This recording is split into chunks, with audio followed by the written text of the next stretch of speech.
Hey there mga my loves, Leo! Thank you so much for always staying here with me in this channel po. So yan mga babes, na bago natin simulan ng reading na to for you guys, reminders na hindi ito for everybody. So, just pick up the messages you think ay para sa'yo. And syempre, wala tayong gender dito, babae, lalaki, LGBT, lahat kayo welcome. Kayo rito, even cross watchers. So yan mga babes, no, kung kayo ay dealing with Taurus or may Taurus kayo in your natal chart, you might want to check that out sa mga hindi pa knows. Meron tayong new channel ang all about Taurus. So yan mga babes, no, you might want to check that out. The link is in the description box. At yan mga babes, no, ay nasa English language. So thank you so much. So tinan natin ang energy ninyo, Leo. So let's Spirits and Angel guys, Archangel Michael, can you please show me? Thank you so much for being with us here in this reading. Mukhang gusto ninyo mga babes, no, makapag-provide ng mas malaki for your family or meron kayong gusto rito, no, na maging provider or matustusan, no, yung mga pangangailangan ng inyong pamilya, Leo, at nakikita ko na yun yung iyong focus right now. Yung iba, literal na pwedeng pagpundar ito. Yan, no. Okay.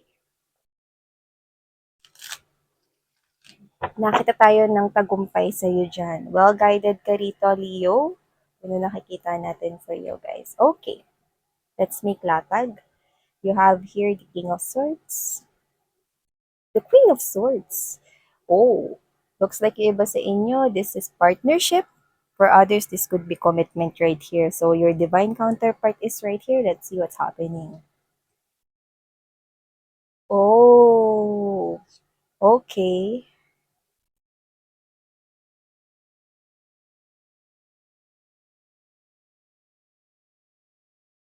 Mm-hmm. Yung nakukuha ko dito mga babes, no? Tatlong energies right off the bat. So if this is not you, this is quite sensitive right here, Leo. Just take how this resonates. Okay.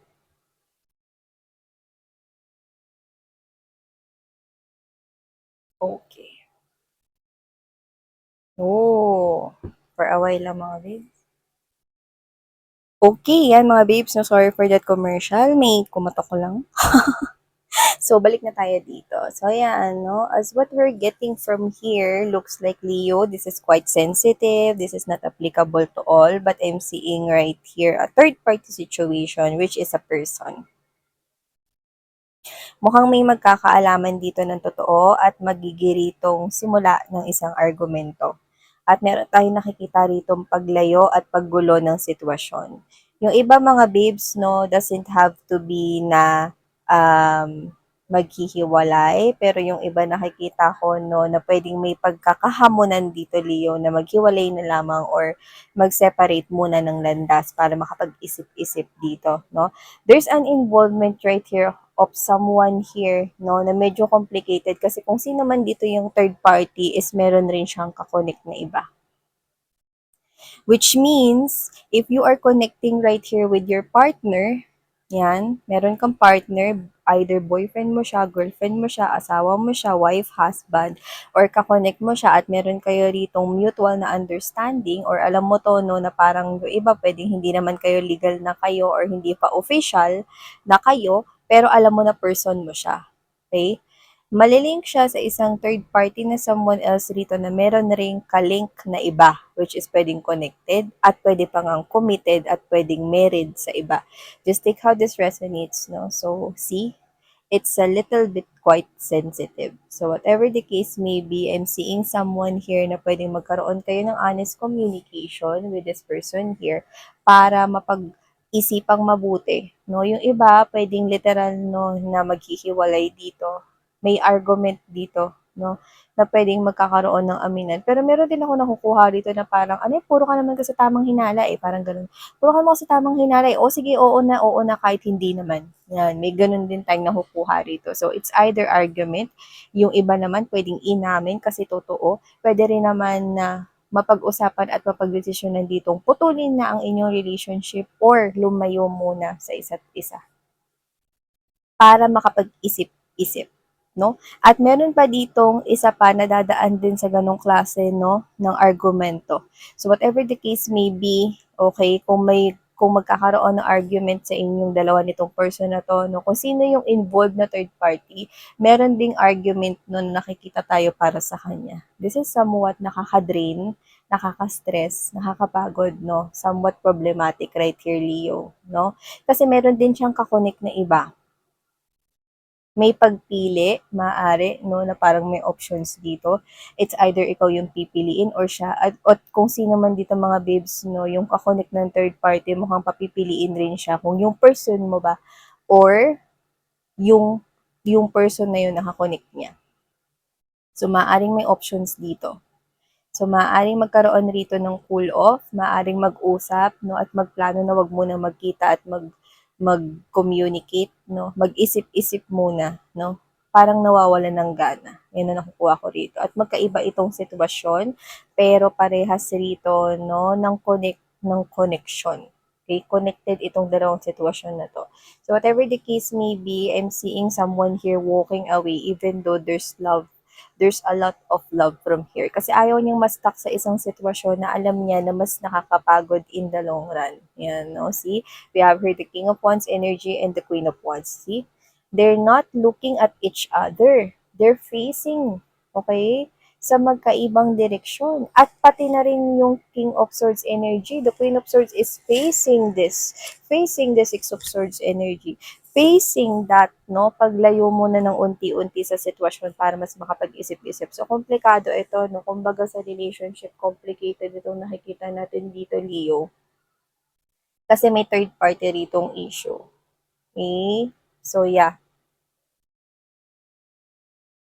This is quite a connection wherein nakukuha ko rito na medyo strong ang connection ninyo sa inyong person to the point na hindi ito agad-agad na pwedeng baliwalain or mabaliwala lamang. Yan, especially kung matagal mo na siyang kakomit rito with the Six of Cups energy. Yan, no? So, yung iba, pwedeng married kayo sa person ninyo or yung kumukonek sa inyo is married siya sa iba. Ganon. So, whatever the case may be, no? Doesn't have to be na married lang, Leo, pero it's a little bit complicated here. May pagpili ako nakikita rito, no? At nakikita kong may masasaktan dito. Pero, nakikita ko dito na bago pa tuluyang masaktan, nakikita ko na may paglayo na upang makapag-isip-isip rito ng tama.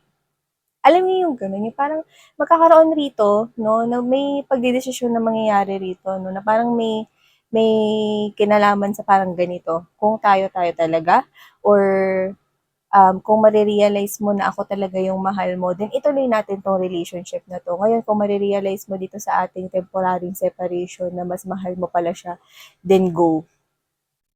Yan. No, yung nakukuha ko rito.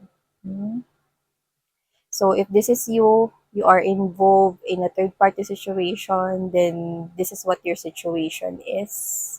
Nakikita ko rito na may aalis sa sitwasyon na to bago tuluyan pa siyang mapagod sa relationship.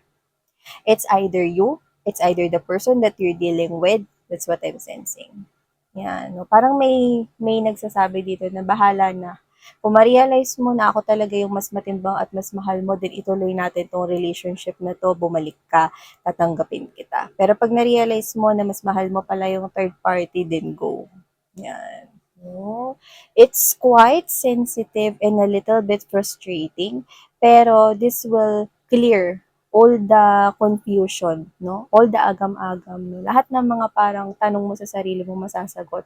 Kasi parang ganito eh, bibigyan ko siya ng kalayaan, aalis muna ako pansamantala or aalis muna siya pansamantala sa connection. Ngayon, sa oras na yon, no, maiisip ninyo parehas, no, kung ano ba talaga yung dapat na gawin.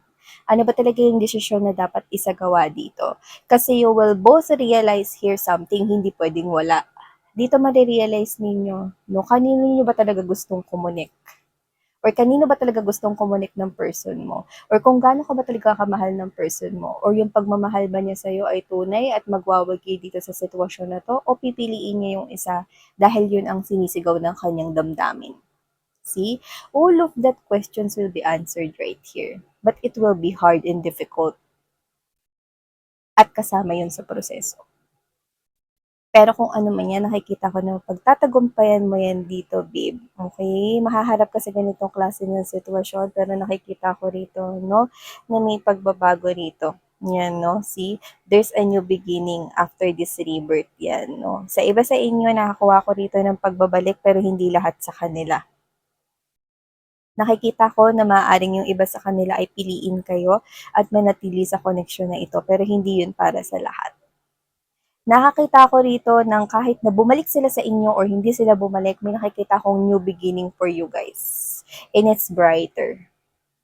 So, ibig sabihin, no, ano man ang maging desisyon sa dulot dulo, nakikita kong meron pa rin ditong kasiyahan at brighter future na naghihintay para sa'yo. Lahat tayo dumadaan no, sa pagsubok, no? Sa usapang pag-ibig. Pero dito, Leo, alam ko nagiging mahirap lalo na yung mga pinagdadaanan ito ngayon. But this is timeless, sa iba pwedeng nangyari na ito at nakita nyo na yung new beginning na sinasabi ko.